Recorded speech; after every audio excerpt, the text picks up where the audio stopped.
Hello friends, कैसे हो आप सब।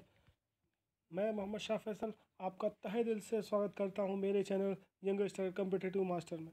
दोस्तों, आज मैं आप लोगों के लिए एक बेहतरीन वीडियो लेकर आया हूं और सब्जेक्ट है आपका पर्यावरण। अब पर्यावरण के बारे में आज मैं फर्स्ट चैप्टर से स्टार्ट करूंगा और इसके पूरा कोर्स पर्यावरण का आपका जो टेट और सी टेट और रीट में जो भी आता है उसके मैं कैप्सूल नोट्स आप लोगों को प्रोवाइड करवा दूंगा। तो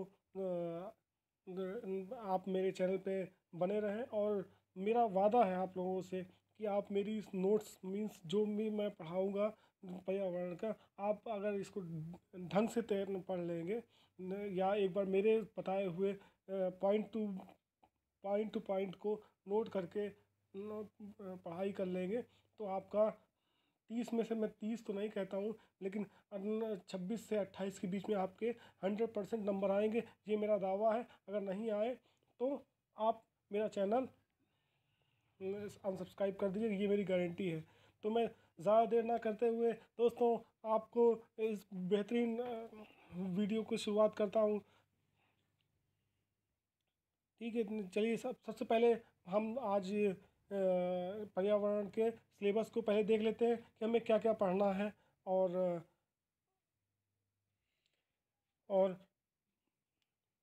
इस बेहतरीन मौके को आज से हम शुरुआत करते हैं।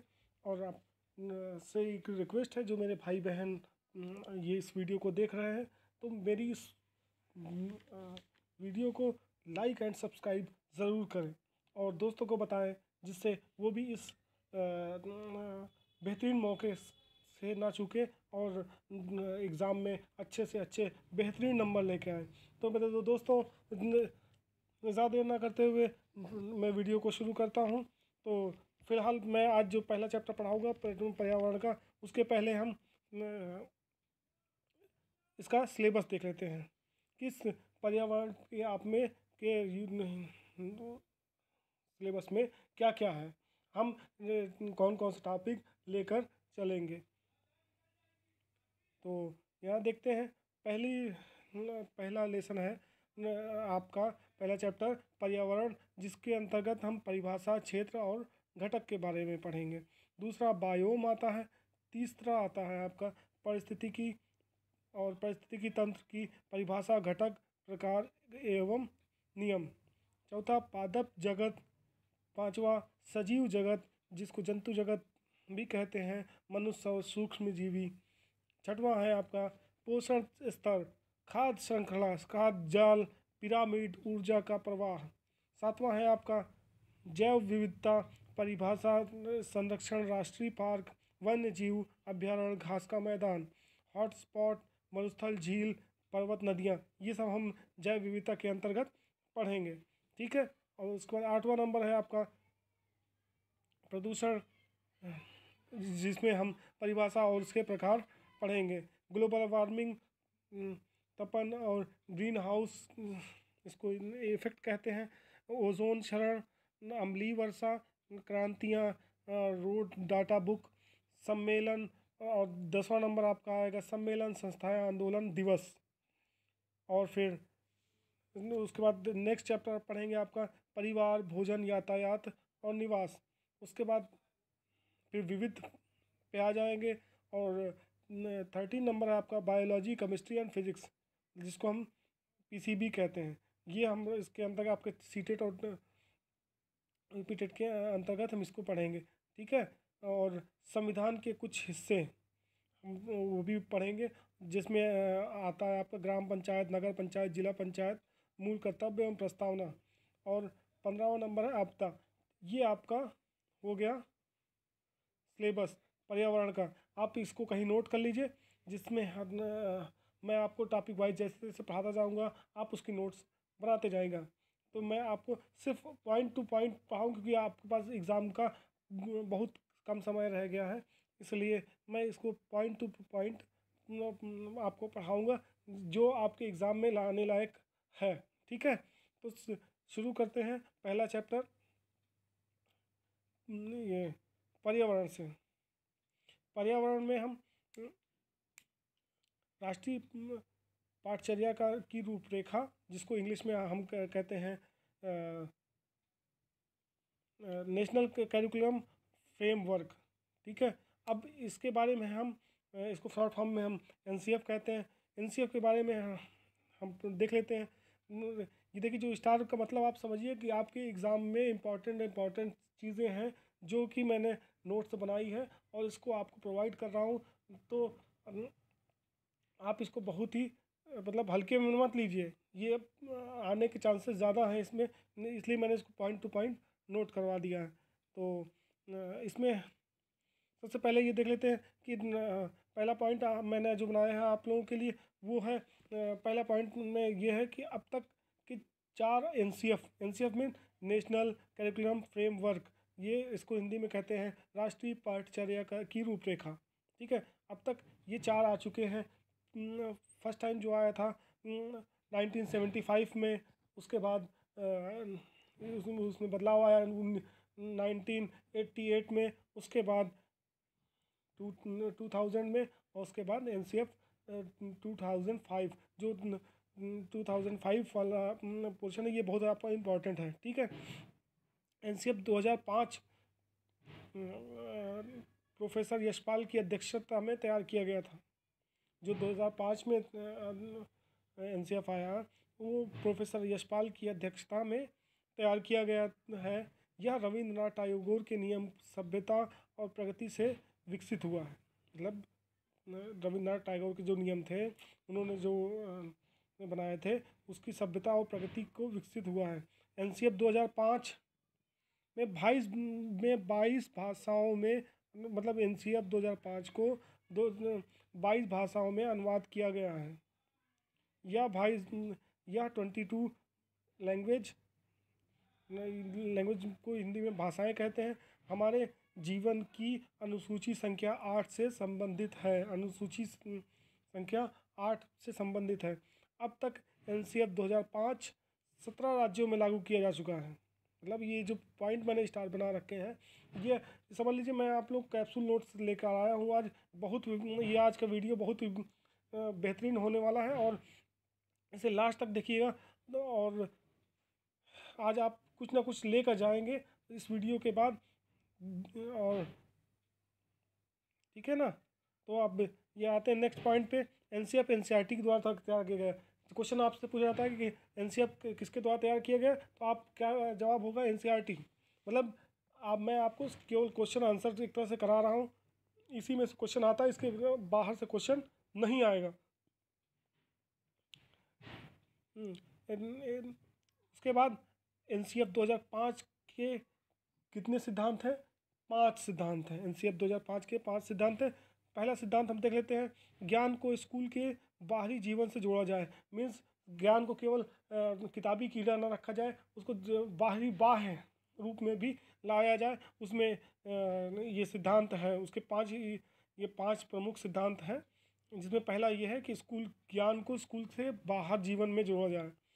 पढ़ाई को रटंत युक्त से मुक्त किया जाए। मीन्स रटने की जो विधि है कि दे दिया, रट्टा लगा दिया, वो उससे मुक्त किया जाए और पढ़ाई को या शिक्षा को आसान बनाया जाए, जिससे कि बालक अपना उसका विकास हो सके और उस चीज़ को उस पढ़ाई को ढंग से पढ़ सके। ठीक है, और उसके बाद तीसरा नंबर आता है आपका पाठ्यचक्र पुस्तक केंद्रित ना रह जाए। ठीक है, पाठ्यचक्र पाठ्य पुस्तक केंद्रित ना रह जाए। मीन्स जो ये आपका सिलेबस है, करिकुलम है, वो केवल किताबों तक ही ना मतलब केंद्रित ना हो, वो बाहर भी हो। उसके बाद आपका नेक्स्ट पॉइंट आता है, कक्ष को गतिविधियों से जोड़ा जाए एवं लचीला बनाया जाए। उससे जोड़ा जाए एवं लचीला बनाया जाए। कक्ष को गतिविधियों से जोड़ा जाए। मीन्स स्कूल में या कक्षा में कुछ ऐसी मतलब एक्टिविटी कराई जाए जिससे कि बच्चों का ध्यान खेल खेल में, या कोई ऐसी जैसे कि कोई प्रतियोगिता रख दी, उसके माध्यम से बच्चे सीखें या ऐसी कोई वो रख दी, मतलब सिलेबस को लचीला बनाया जाए, मतलब सॉफ्ट तरीके से बनाया जाए कि बच्चों का विकास हो सके। और पांचवा सिद्धांत आपका एनसीएफ का है, राष्ट्रीय मूल्यों के प्रति आस्थावान विद्यार्थी तैयार हों। अर्थात उसका ये मतलब उसका अर्थ यह हुआ कि राष्ट्रीय महत्व के बिंदुओं को पाठ्यक्रम में शामिल किया जाए। मीन्स पांचवा पॉइंट ये कहा गया कि राष्ट्रीय महत्व के बिंदुओं को पाठ्यक्रम में शामिल किया जाए, मतलब जो राष्ट्रीय महत्व बिंदु हैं, महत्वपूर्ण जो बिंदु हैं, उसको सिलेबस में जोड़ा जाए। ठीक है। अब उसके बाद दूसरा क्वेश्चन ये बनता है कि एनसीएफ के को कितने भागों में बांटा गया है। तो आप ये ध्यान रखना है कि एनसीएफ के 5 सिद्धांत हैं और एनसीएफ को 5 भागों में बांटा गया है। पहला है परिप्रेक्ष्य, दूसरा है सीखना और ज्ञान देना, दूसरा है सीखना और ज्ञान, तीसरा है पाठ्य कार्य के क्षेत्र में स्कूल की अवस्था और आकलन। ठीक है। चौथा है विद्या तथा कक्षा का वातावरण। मतलब ये सब पार्ट है। ठीक है, अब समझिए। परिप्रेक्ष्य अलग एक भाग में बांटा गया, दूसरा सीखना और ज्ञान क्या है वो उसको अलग भाग में बांटा गया। इसी तरह ये हो गया। और उसका चौथा नंबर आपका आता है विद्यालय और कक्षा का वातावरण को अलग पार्ट में किया गया। ठीक है। और पांचवा है व्यवस्थागत सुधार किए गए। अब उसके बाद एनसीएफ 2005 का फॉर्मूला क्या है, ये आ सकता है एग्ज़ाम में ना। लर्निंग विदाउट बर्डन मीन्स इसका अर्थ ये हुआ कि बालक पर किसी भी प्रकार का दबाव डाले उसको शिक्षा प्रदान की जाए। ठीक है। अब आगे देख लेते हैं।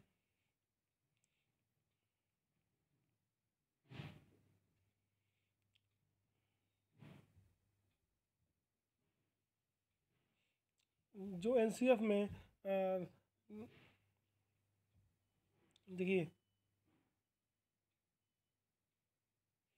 नेशनल का मतलब आप समझते हैं, कैरिकुलम फ्रेमवर्क मीन्स जो पाठ्यचर्या है ये कहाँ से आया, इसके बारे में भी क्वेश्चन कभी कर सकता है, इसलिए मैंने इसको भी नोट्स में ले लिया है।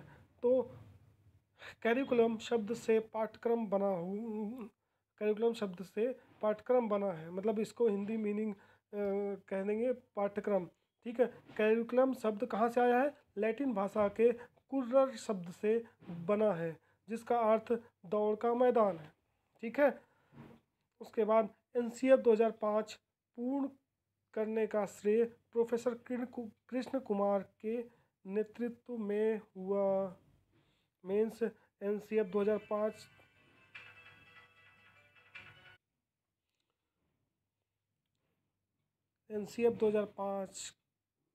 पूर्ण करने का श्रेय मतलब जो कंप्लीट किया गया था वो प्रोफेसर श्री कृष्ण कुमार के नेतृत्व में हुआ था। एनसीएफ का मुख्य उद्देश्य क्या है, बच्चों को आत्मज्ञान प्राप्त कराना था। ठीक है। एनसीएफ का प्रमुख उद्देश्य बच्चों को आत्मज्ञान प्राप्त कराना था। ठीक है। अब आगे देख लेते हैं पर्यावरण के बारे में।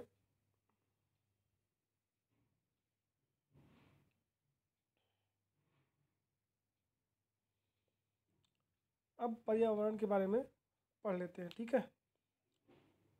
पर्यावरण वो मैंने आपको एनसीएफ के बारे में एक्स्ट्रा पढ़ा दिया है। अब मेन सिलेबस जो हमारा है वो यहाँ से स्टार्ट होता है। वो मैंने एक तरह से विविध क्वेश्चन था वो मैंने आपको निपटवा दिया कि जिससे कि आप लोगों को आगे चल के प्रॉब्लम ना हो। ठीक है। अब मेन पॉइंट पे अब हम आए हैं जो कि जो हमारा सिलेबस स्टार्ट होता है। ठीक है। अब पर्यावरण क्या है उसकी परिभाषा आप समझ लीजिए पहले।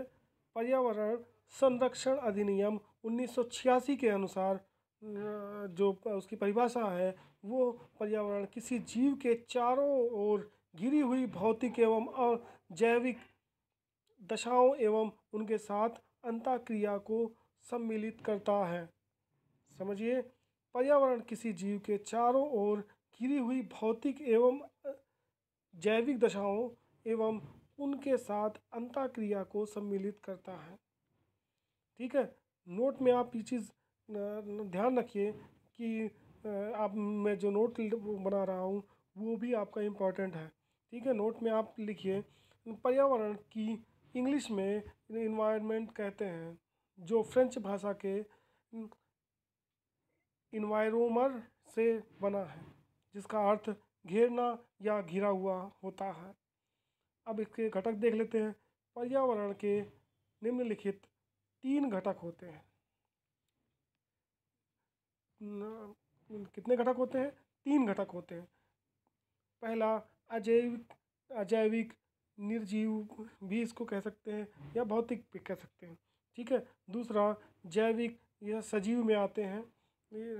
ठीक है, और ऊर्जा संगठक मीन्स पहला अजैविक, दूसरा जैविक, तीसरा ऊर्जा संगठक। अजैविक के अंतर्गत जल, नदियाँ, पर्वत, पहाड़, जल, नदियाँ, पर्वत, पहाड़ आते हैं।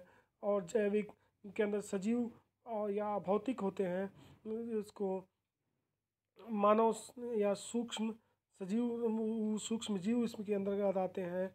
और ऊर्जा संगठक के अंतर्गत सौर ऊर्जा, भूतापीय ऊर्जा, प्रकाश और तापमान। ठीक है, अब हम पहले ये यहाँ से हम ये देख लेते हैं। ठीक है, ऊर्जा संगठक क्या है? हम इम्पोर्टेंट जो है वो आपको हम पहले पढ़ाएंगे, जिससे आपको एग्ज़ाम आपके करीब है और जिससे आप जल्दी से सीखें और माइंड में जो बात रखें जो इम्पोर्टेंट है वही चीज़ें माइंड में रखें, बाकी चीज़ें हटाएं। ठीक है, बाद में इसका मैं आप लोगों को सॉल्व भी करवा दूंगा। ठीक है, इसलिए आप लोग परेशान ना हो। ठीक है, पहले हम देख लेते हैं ऊर्जा संगठक को। ऊर्जा संगठक पहला वो टॉपिक मतलब पहला पॉइंट देख लेते हैं। पर्यावरण के इस घटक को के अंदर सौर प्रकाश, सौर विकिरण और इनके विभिन्न पक्ष सम्मिलित हैं। सूर्य से प्राप्त ऊर्जा को सौर ऊर्जा कहते हैं। ठीक है, ऊर्जा संगठन वो को सूर्य से प्राप्त ऊर्जा को सौर ऊर्जा कहते हैं, जो विद्युत चुंबकीय तरंगों के रूप में होती है। ठीक है, एकदम आपको मैं पॉइंट टू पॉइंट पढ़ा रहा हूँ, आपको कुछ एक्स्ट्रा नहीं बता रहा हूँ कि एक्स्ट्रा बता रहा हूँ। ठीक है, इसलिए वीडियो को लास्ट तक देखें और बने रहें। आज का वीडियो बहुत ही दमदार होने वाला है। आज जितना मैं पढ़ाऊँगा उसमें से ये पहला चैप्टर से 1-2 क्वेश्चन आपके आएंगे पक्का। इसलिए अब इस बात पे एक लाइक हो जाए और शेयर ज़रूर करें अपने दोस्तों को। ठीक है, आगे देखिए, विद्युत चुंबकीय तरंगों को सौर विकिरण भी कहते हैं। नेक्स्ट पॉइंट है आपका, पृथ्वी तक पहुंचने वाली समस्त और सौर विकिरण को भूमंडलीय विकिरण भी कहते हैं। ठीक है, उसके बाद ये नोट पॉइंट जो है इसको ज़रूर बहुत ध्यान से देख लीजिए थोड़ा सा। ठीक है, ये सूर्य का बाहरी सतह, सूर्य की जो सूर्य है, आप देखते हैं सूरज जिसको सन कहते हैं, उसको देखते हैं उसकी जो आउट सतह है, मतलब आउट लेवल है, जिसे परत है कह लो। ठीक है, कि गैसें गर्म होने पर ऊर्जा का उत्सर्जन करती हैं, जिसे फोटॉन कहते हैं। ये बहुत ही इम्पोर्टेंट है। ठीक है, ये आपका बहुत ही इम्पोर्टेंट पार्ट है, इसलिए मैं इसको नोट में कर देता हूँ कि एग्ज़ाम में आने के चांसेस इसके बड़े रहते हैं। ठीक है, उसके बाद जैविक हो गया, ऊर्जा हो गया। ऊर्जा संगठन के अंतर्गत हमने पहले सौर ऊर्जा पढ़ दिया, भूतापीय ऊर्जा पढ़ लिया, और प्रकाश और तापमान। ठीक है, अब प्रकाश पढ़ लेते हैं। ठीक है, प्रकाश के अंदर जो अभी इम्पोर्टेंट टॉपिक मीन्स पॉइंट है, मैं आपको पॉइंट टू पॉइंट इसे कैप्सूल नोट समझिएगा। मैं आपको डिटेल में बाद में पढ़ा दूंगा, क्योंकि अभी फ़िलहाल आपके एग्ज़ाम पीरियड का टाइम है और इसमें सिर्फ मैं आपको कैप्सूल नोट देंगे, हमेशा आपके काम आएगी। इस चीज़ को आप नोट करके याद कर लोगे तो आप लोगों के हमेशा काम आएगा। और मेरा दावा है कि पर्यावरण मेरी इस नोट्स से आपको 28 नंबर ना मिले तो मेरा चैनल सब्सक्राइब कर दीजिएगा। मुझे अपने ऊपर इतना कॉन्फिडेंस है। ठीक है, प्रकाश में हम देख लेते हैं। प्रकाश मूलतः 7 रंगों के का मिश्रण है। प्रकाश कितने रंगों का मिश्रण है? 7 रंगों का। ठीक है, अब ये 7 रंग हैं। ठीक है, Indigo, blue, green, yellow, orange, red. ठीक है, अब सबसे अधिक तरंग दैर्घ्य लाल रंग की और सबसे कम बैगनी रंग की होती है। तरंगे मतलब मीन्स जो रोशनी जिसको कहते हैं, जो दिखाई पड़ती 7 रंगों में सबसे ज़्यादा जो डार्क होती है वो लाल रंग की होती है, और जो सबसे डिम होती है मीन्स जो सबसे कम होती है वो बैगनी कलर की होती है। तरंग दैर्घ्य को नैनोमीटर से नापा जाता है। ठीक है, तरंग दैर्घ्य को पर नैनोमीटर से नापा जाता है।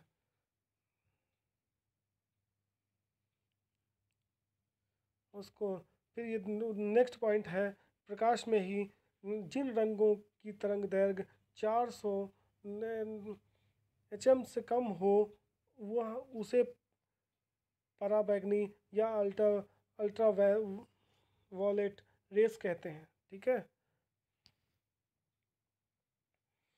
जिन रंगों की तरंग दैर्घ्य 400 mm से कम होती है उसे पराबैंगनी या इंग्लिश में अल्ट्रावायलेट कहते हैं। इसी में कॉस्मिक और एक्सरे भी आते हैं। प्रकाश में ही एक्सरे होता है, जो होता है ना एक्सरे, तो वो प्रकाश से ही रोशनी से ही होता है। ठीक है, जिनकी तरंग दैर्घ्य 400 nm से 700 nm होती है उन्हें प्रकाश संश्लेषी सक्रिय विकिरण कहते हैं। समझ रहे हैं? प्रकाश संश्लेषी लेसी सक्रिय विकिरण किसे कहते हैं? अगर क्वेश्चन आता है तो उसका आंसर आपका होगा जिनकी तरंग दैर्घ्य 400 nm से 700 nm होती है उन्हें ही प्रकाश संश्लेषी सक्रिय विकिरण कहते हैं।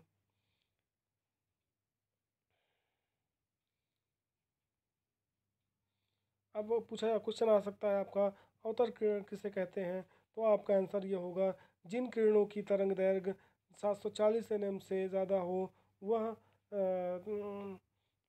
मतलब 700 ये देखिए, जो जिनकी किरण प्रकाश 400 से 700 के बीच में हो वह प्रकाश संश्लेषी सक्रिय विकिरण होते हैं, और जिनकी 700 से ज़्यादा होती है वह उसे अवतर किरणें कहते हैं। पराबैंगनी किरणें 3 प्रकार की होती हैं। पहला UVA 320 से 400 nm के बीच में होती है। UVB मतलब पराबैंगनी ABC 240 से 320 nm, और UVC 100 से 240 nm। ये किरणें अत्यंत खतरनाक होती हैं। इसमें UV-C सबसे खतरनाक किरण है, परंतु जीवों के लिए UV-B सबसे खतरनाक किरण है। ठीक है, समझे आप? ये आपकी कैप्सूल नोट्स है। ठीक, अब आगे देखते हैं।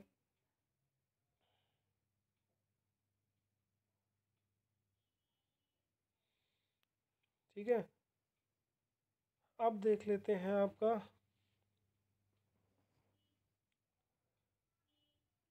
प्रकाश की भेदन क्षमता के आधार जलीय परितंत्र को 3 भागों में बांटी जाती हैं। ठीक है, प्रकाश की भेदन क्षमता को जलीय आधार पर 3 भागों में बांटते हैं। पहला भाग है वेलांचल। वेलांचल इसको लिटोरल कहते हैं। ठीक है, यहाँ जड़ युक्त वनस्पतियाँ पाई जाती हैं। वेलांचल को प्रकाश जहाँ पे जड़ युक्त वनस्पतियाँ पाई जाती हैं। दूसरा सारोजीव, जिसको इंग्लिश में लिमनेटिक कहते हैं।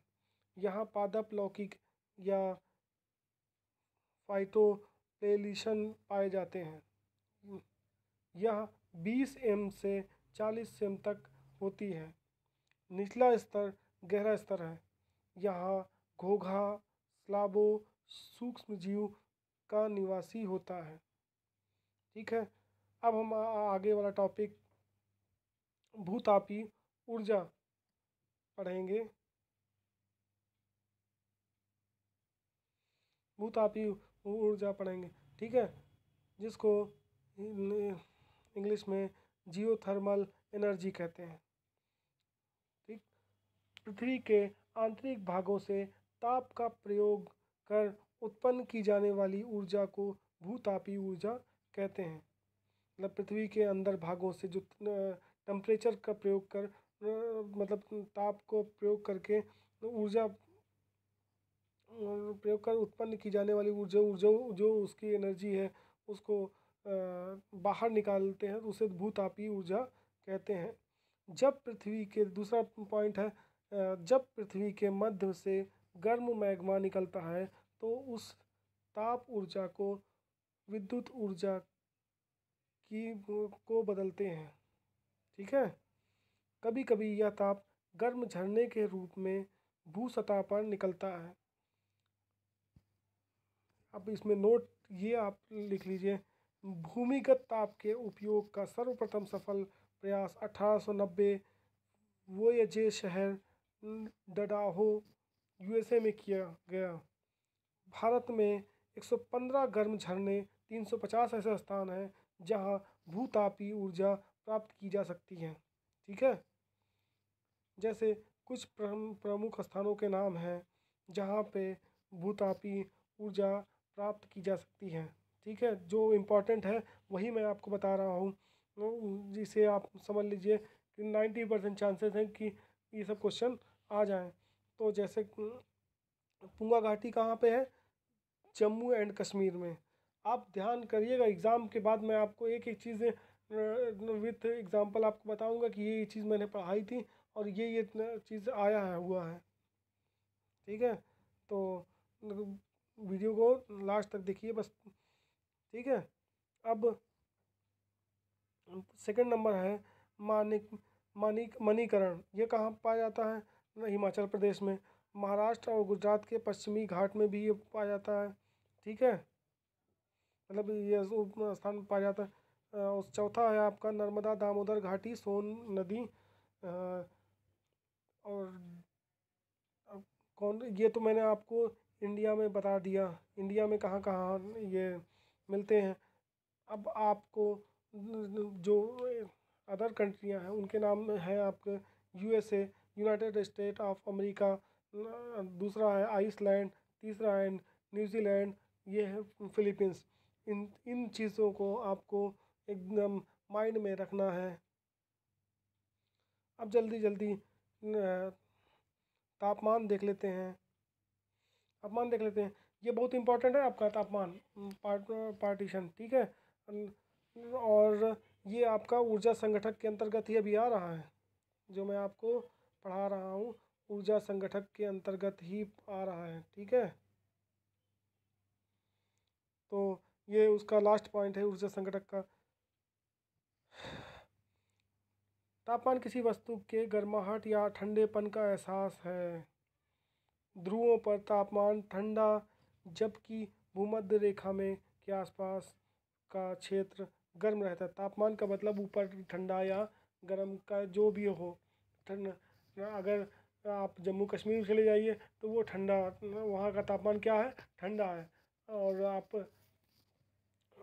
मुंबई में चले जाइए तो मुंबई में जैसे नॉर्मल सा रहता है, उसका मतलब ये तापमान का कोई वो नहीं है। अगर प्रदेश ठंडा है तो ठंडा तापमान, गर्म है तो गर्म तापमान। ठीक है।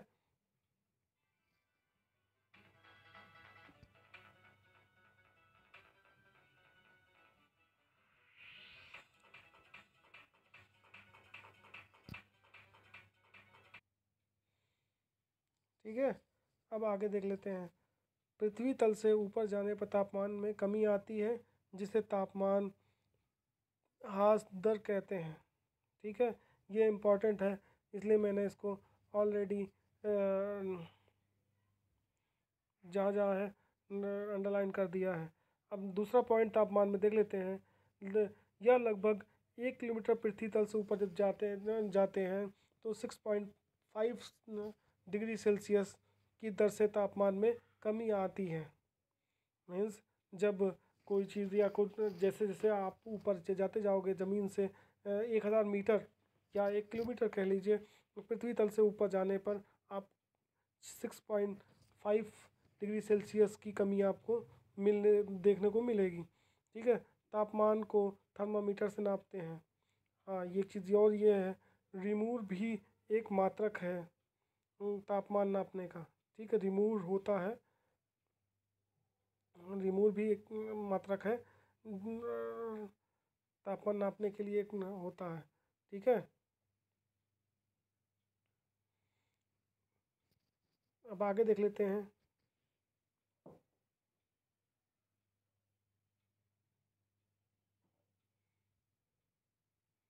ठीक है, थर्मामीटर को नापने का मात्रक। आपका आज का ये टॉपिक आज क्योंकि बहुत लंबी वीडियो हो जाएगी, इसलिए आज यहीं तक हम पढ़ेंगे। उसके बाद कल हम दूसरा टॉपिक हम फिजिकल कंपोनेंट लेकर आएंगे, जिसे भौतिक घटक, मतलब इसका भूतापी ऊर्जा, ये दूसरा दूसरा घटक। ठीक है, चल तापमान तक पढ़ लिया। अब हम आपको नेक्स्ट जो वीडियो लेकर आएंगे वो फिजिकल कंपोनेंट, जिसको भौतिक घटक कहते हैं, ये पर्यावरण का दूसरा घटक है। आज के लिए बस इतना ही। Thank you for watching. Jai Hind दोस्तों।